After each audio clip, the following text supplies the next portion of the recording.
எடுத்து எப்படியாவது இந்த இனத்தை மீட்டுருவாக்கணும். என் சமயம் எதுவோ அதான் நான் நம்பணும். கர்நாடகாவில் லிங்காயத்தை நான் இந்துலேனே மீளும் போது நீங்கள் வரவேற்ற நீங்கள் நாங்கள் அது இல்லை, எங்கள் கோட்பாடு வேற, எங்களை விடு அப்படின்னா. ஆரிய மார்க்கத்தில் நான் இருக்கும்போது அங்கே என் தாய்மொழி இருக்காது. சைவ சமயத்தில் இருந்து இன்னைக்கு எங்கள் மடங்களில் வந்து இருக்கிறது பூரா சைவ மடங்கள் தானே, சைவ மடங்கள் தானே. பிற்காலத்தில் அவங்க ஆக்கிரமிச்சிட்டாங்க, அது கருதப்பட்டுருச்சு. இன்னைக்கு அந்த இடத்துல என்னுடைய தேவாரம், திருவாசகம், திருப்புகழ், திருவெம்பாவை இதெல்லாம் பாடப்படும், பன்னிரு திருமறைகள் ஓதப்படும். இப்போ நீங்கள் வடகலை தென்கலைக்கே சண்டை என்ன?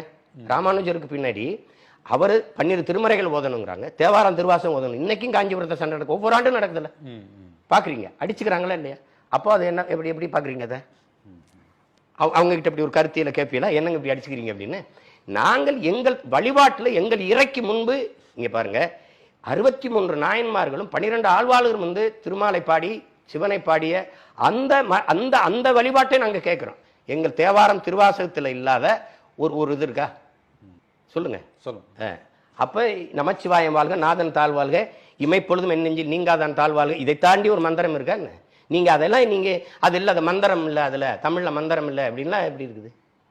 அதை என் தாய்மொழியை நீங்கள் மீட்டுருவாக்கம் செய்யணும்னா வழிபாட்டில் வரணும், வழக்காடு மன்றத்தில் வரணும், கல்வியில் வரணும், ஆட்சி மொழி அதிகார மொழியாக வரணும், பண்பாட்டு மொழியாக வரணும். இல்லைன்னா ஒரு மொழி எப்படி வரும்? மொழி வாழாது, இனம் எப்படி வாழும்?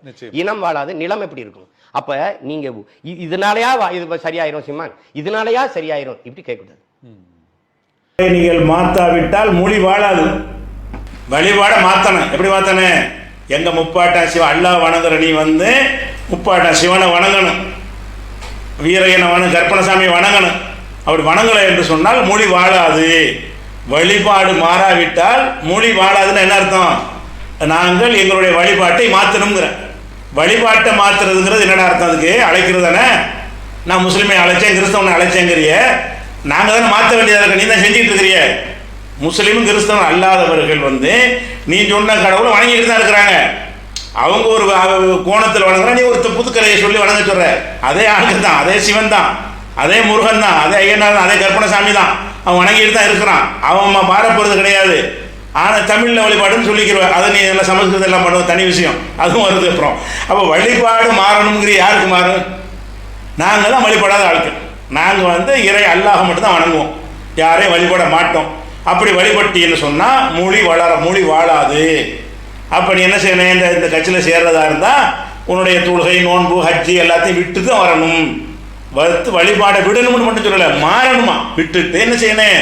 காவடி எடுக்கணும், அளவு குத்தணும், என்ன செய்யணும்? ஆட்டம் போடணும், கும்பிடணும், சாஸ்தாங்கம் பண்ணணும், நிலாச்சோறு செய்யணும். இதெல்லாம் நீ செஞ்சாதான் மொழி வாழும்னு சொல்லி யாரை கூப்பிடுற? ஏற்கனவே இருந்த அந்த இந்து மக்கள் அப்படித்தானே செஞ்சுட்டு இருந்தாங்க, அவங்கள நீ கூப்பிடல. வழிபாடு மாறணும் என்று நீ சொல்வது யாரை சொல்ற? கிறிஸ்தவர்களும் முஸ்லீம்கள் தான் வழிபாட்டை மாற்ற வேண்டியவங்களா இருக்கிறாங்க, அவங்கள மாற்ற சொல்ற. இப்போ நாம் தமிழர்கள் இருக்கக்கூடியவங்க இந்துக்களாக இருந்த தமிழர்கள் இருப்பாங்க. அவர்கள் நேற்று வரைக்கும் என்ன செஞ்சுட்டு இருந்தாங்க?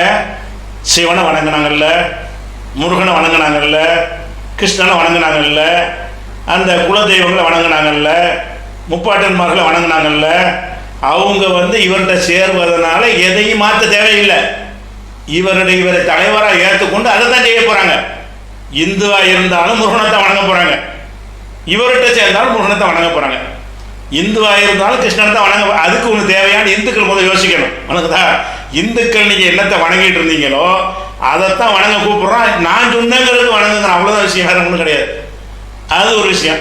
தமிழில் செய்யணும், அது பொய். சமஸ்கிருதத்தில் இந்த அளவுக்கு பூஜை நடந்திருக்கிறது என்பதை மந்திரம் சொல்லப்பட்டிருக்கு என்பது முன்னாடி காட்டிட்டான். சரி, அவன் தமிழனுக்கு பிரச்சனை இல்லை. எங்களுக்கு என்ன எங்களை மாத்தோட சொல்ற? உன் கட்சியில் இருக்கக்கூடிய இந்து தமிழர்களுக்கு வந்து சிவன், விஷ்ணு, வந்து மாலியம்ங்கிற திருமால் இவங்கெல்லாம் வணங்குறது அவங்களுக்கு உரிய மேட்டரே கிடையாது. வணங்குவாங்க, அவன்கிட்ட இவன் இல்லாமல் நாங்கள் பேரை மட்டும் மாற்றிக்கிறோம். மேட்ரு நாங்கள் இவன் என்ன செய்யறான்னு கேட்டால் அதே தெய்வம், அதே கொள்கை, அதே வடிவம், அதே விஷயம்தான்.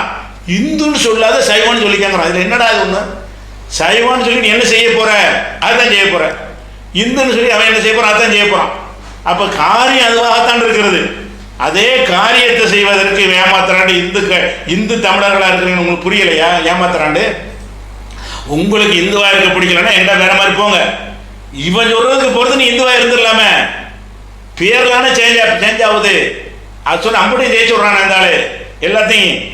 அது ஒரு விஷயமாச்சு. சரி, முஸ்லீம்கள் கிறிஸ்தவர்களை பொறுத்த வரைக்கும் இதில் உள்ள யாராவது எங்களுக்குள்ள ஆட்களா, நாங்கள் வணங்குவோமா, முருகன் இதெல்லாம் வணங்குற ஆட்களா, நாங்கள் வருவதாக விட்டுட்டு தான் வரணும்.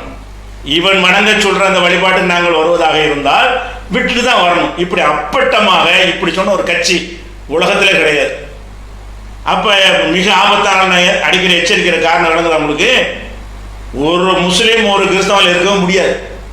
மகா கேடுகட்ட ஒருத்தர் கொள்கையில் இந்த நாம் தமிழர் இயக்கம் பயணித்து கொண்டிருக்குது. சரி, அது போக இன்னும் சில விஷயங்கள்லாம் இருக்குது. இந்த ஆள் உங்களை ஏமாத்திருக்க பொதுமக்கள் மற்றவங்களுக்கு நம்ம விஷயம் முடிஞ்சு போச்சு. இதுக்கு பிறகு ஒரு முஸ்லீம் அதில் இருப்பான்னு சொன்னால் அவன் முஸ்லீமுக்கு பிறந்தவனாக இருப்பானே தவிர இஸ்லாத்தை ஏற்றவனாக இருக்க மாட்டான். முஸ்லீமுக்கு பிறந்தவன் முஸ்லீம் ஆக முடியாது. அதுக்கு பிறகு ஒருத்தன் அதில் இருப்பேன்னு சொல்லுவானே, ஆனால் அவனுக்கு இஸ்லாம்லாம் பெருசு கிடையாது, அவனுக்கு எல்லாம் பெருசு கிடையாது, மறுமையெல்லாம் பெருசு கிடையாது, அவனை பற்றி நம்ம அலட்சியப்படுத்திடுவோம். அதெல்லாம் இருக்கு நம்பிக்கொண்டு இவன் ஏதோ நல்ல விஷயத்தை சொல்றான்னு போறீங்களே, அப்படிப்பட்ட ஒரு முஸ்லீம் இருக்க மாட்டான் இன்ஷா அல்லாஹ். சரி.